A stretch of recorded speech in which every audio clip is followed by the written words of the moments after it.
Hello दोस्तों, नमस्कार। गुरु शिक्षा चैनल में आपको दिल से बहुत बहुत स्वागत करता हूँ।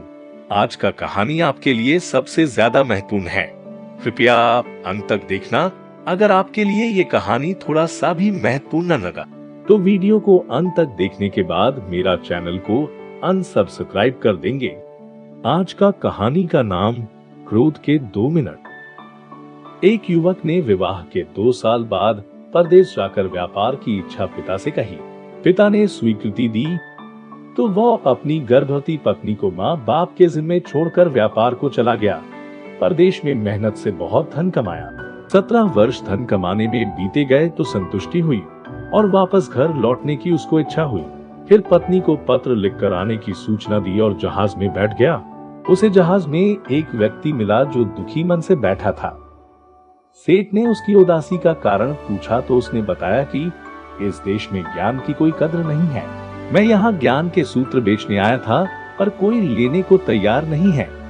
सेठ ने सोचा, इस देश में मैंने तो बहुत धन कमाया, ये तो मेरी कर्मभूमि है, इसका मान रखना चाहिए।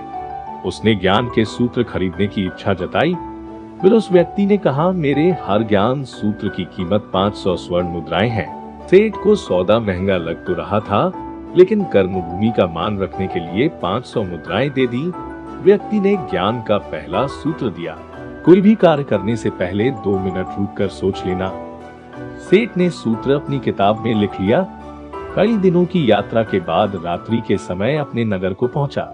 उसने सोचा, इतने सालों बाद घर लौटा हूँ, क्यों न चुपके से बिना खबर दिए सीधे पत्नी के पास पहुंचकर उसे आश्चर्य उपहार दूं। घर के द्वारपालों को मौन रहने का इशारा करके सीधे अपने पत्नी के कक्ष में गया तो वहां का नजारा देखकर उसके पांवों के नीचे की जमीन खिसक गई। उसने देखा, पलंग पर उसकी पत्नी के पास एक युवक सोया हुआ था। अत्यंत क्रोध में सोचने लगा कि मैं परदेश में भी इसकी चिंता करता रहा और ये यहाँ अन्य पुरुष के साथ है, दोनों को जिंदा नहीं छोड़ूंगा। क्रोध में तलवार निकाल ली। वार करने ही जा रहा था कि उतने में ही उसे 500 अशर्फियों से प्राप्त ज्ञान सूत्र याद आया। कोई भी कार्य करने से पहले 2 मिनट सोच लेना। सोचने के लिए रुका। तलवार पीछे खींची तो एक बर्तन से टकरा गई। बर्तन गिरा तो पत्नी की नींद खुल गई। जैसे ही उसकी नजर अपने पति पर पड़ी वह खुश हो गई और बोली, आपके बिना जीवन सूना सूना था।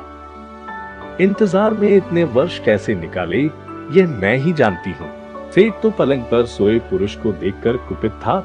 पत्नी ने युवक को उठाने के लिए कहा, बेटा जा, तेरे पिता आए हैं। युवक उठकर जैसे ही पिता को प्रणाम करने झुका, माथे की पगड़ी गिर गई, उसके लंबे बाल बिखर गए। सेठ की पत्नी ने कहा, स्वामी ये आपकी बेटी है, पिता के बिना इसकी मान को कोई आंच न आए, इसलिए मैंने इसे बचपन से ही पुत्र के समान ही पालन पोषण और संस्कार दिए हैं। ये सुनकर सेठ की आंखों से आंसू बह निकले। पत्नी और बेटी को गले लगाकर सोचने लगा कि यदि आज मैंने उस ज्ञान सूत्र को नहीं अपनाया होता तो जल्दबाजी में कितना अनर्थ हो जाता। मेरे ही हाथों मेरा निर्दोष परिवार खत्म हो जाता। ज्ञान का ये सूत्र उस दिन तो मुझे महंगा लग रहा था, लेकिन ऐसे सूत्र के लिए तो 500 अशर्फियां बहुत कम है। ज्ञान अनमोल है। इस कथा का सार यह है कि जीवन के 2 मिनट जो दुखों से बचाकर सुख की बरसात कर सकते हैं, वे क्रोध के 2 मिनट हैं।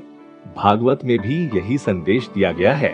कहा गया है कि यदि तुम्हारे काम से किसी का अपकार होता है तो उस काम को एक दिन के लिए टाल दो। यदि उपकार होता हो तो तुरंत करो, ताकि कहीं उपकार का विचार न बदल जाए।